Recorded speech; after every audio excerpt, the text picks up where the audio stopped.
बिस्मिल्लाहिर्रहमानिर्रहीम। In the name of Allah, the Beneficent, the Merciful. अस्सलामु अलैकुम वरहमतुल्लाहि वबरकातुह। दोस्तों, आज हम बात करेंगे उस पथरी के बारे में जो कभी किडनी यानी गुर्दे में जमा हो जाती है और कभी पेशाब के थैली यानी मसाने में।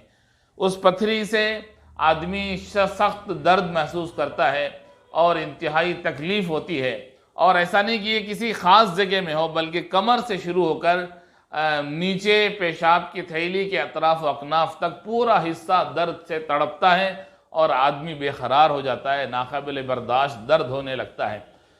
कभी कभी तो पेशाब मुश्किल से आता है और कभी पेशाब के साथ खून भी आना शुरू हो जाता है।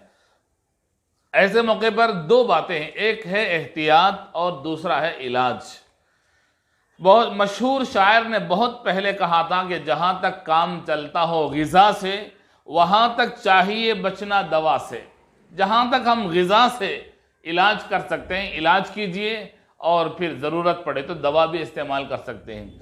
इसलिए हम फलों में, तरकारियों में, अनाज गल्ले में ऐसी ऐसी चीज़ों का इस्तेमाल करें जिससे पथरी का इलाज हो। अल्लाह ने फलों में, तरकारियों में, अनाज गल्ले में हर बीमारी का इलाज भी रखा है। ऐसी चीज़ें आप इस्तेमाल कीजिए। अगर फिर भी पथरी जमा हो गई तो सबसे पहले उसका इलाज करवा लीजिए, किसी भी ज़रिए से क्यों ना हो, यूनानी से हो या एलोपैथी से हो या किसी भी ज़रिए से, होम्योपैथी से हो, आयुर्वेदिक से हो, हर किस्म से आदमी इलाज कर सकता है। पहले इलाज करे और उसके बाद फिर पथरी जमा ना हो, इसके लिए इलाज भी और ग़िज़ा की भी ज़रूरत है, एहतियात की भी ज़रूरत है।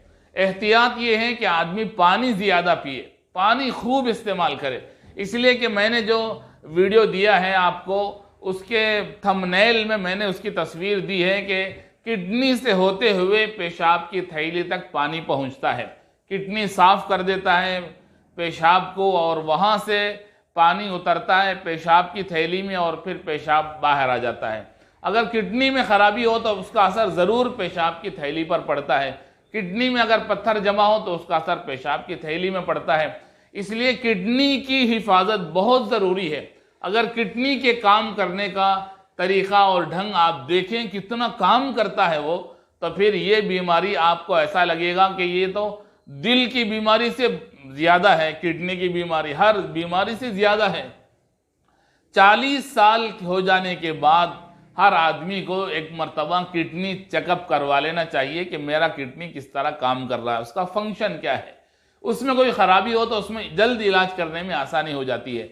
अक्सर ऐसा होता है कि किडनी की बीमारी के जो मरीज़ हैं वो उस वक्त डॉक्टरों के पास आते हैं, चाहे यूनानी हो या कोई और हो, जब आधे से ज़्यादा किडनी ख़राब हो चुकी होती है। किडनी के बीमार जल्द से जल्द आने के लिए 40 साल के बाद एक मरतबा टेस्ट करवा लीजिए, उससे आपको पता चल जाएगा। थोड़ी बहुत बीमारी है तो इलाज करने में आसानी हो जाएगी।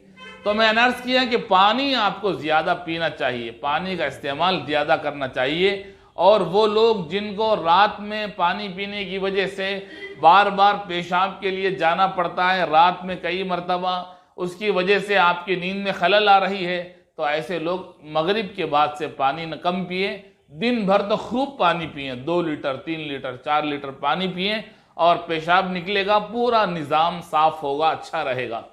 अब आखिरी बात यह है कि इसके लिए दवा भी मौजूद है। एक पाउडर है हजरुल यहूद कि जिसे आप पाउडर बनाएंगे 500 मिलीग्राम, और अरक़े गुलाब, गुलाब के पानी में 60 मिलीलीटर गुलाब के पानी से मिक्स करके रोज़ाना थोड़ा थोड़ा रात में इस्तेमाल करेंगे तो ये एक इलाज है उस पथरी को निकालने का। उससे अहम बात जो है वो एहतियात है, पानी इस्तेमाल करना, उस निज़ाम को साफ रखना, और जब पेशाब का तकाज़ा हो पेशाब के तकाज़े को फ़ौरन पूरा करना चाहिए।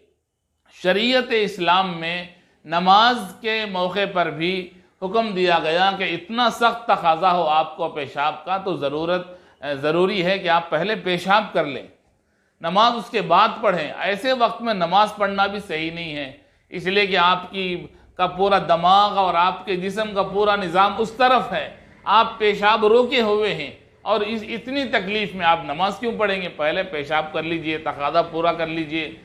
इसलिए इसकी ज़रूरत है कि पेशाब को बहुत से लोग दबा लेते हैं और रोक लेते हैं, बाद में करेंगे, इस वजह से उसका इफेक्ट गुर्दे पर पड़ता है और गुर्दे में खराबी पैदा होना शुरू हो जाती है। अल्लाह ताला हम सबको सेहत आजिला दाइमा अता फरमाए।